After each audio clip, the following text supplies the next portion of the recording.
Hello mga lovely people! Welcome to Cucina di Pichi, the home of Pacham recipes.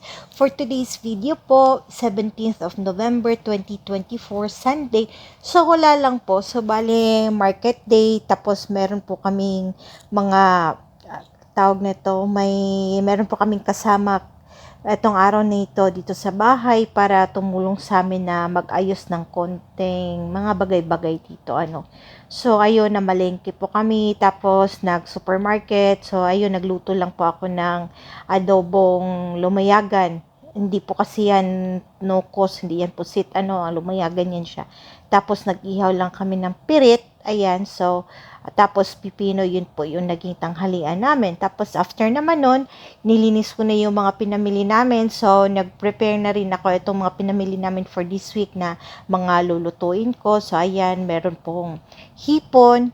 Nilinis ko na, tinanggalan ko na yung parang nila. Tapos, sinislice ko na rin yung manok na pangsahog ko ng bami for this week. Tapos, ayan, meron din yung pangsahog ng adobong sitaw. Magpo-pork menudo din ako this week.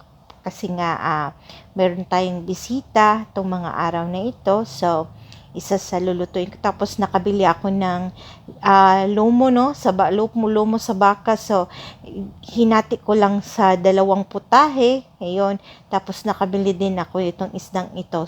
Ayan. So, priprituhin. Tapos, ine-rearrange namin yung ref namin. Kaya, nakakalat pa lahat sa mesa. And then, may nagbigay ng suman. Ayan. So, yan lang po yung mga kaganapan namin ngayong araw na ito, itong Sunday na ito. So, medyo busy-busy lang po talaga simula pa kahapon since Saturday nga.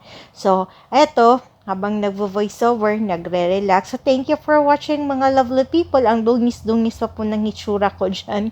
Ayun nga, kasi ang dami ko ding ginawa. Ingat po kayo. Happy Sunday. Thank you for watching.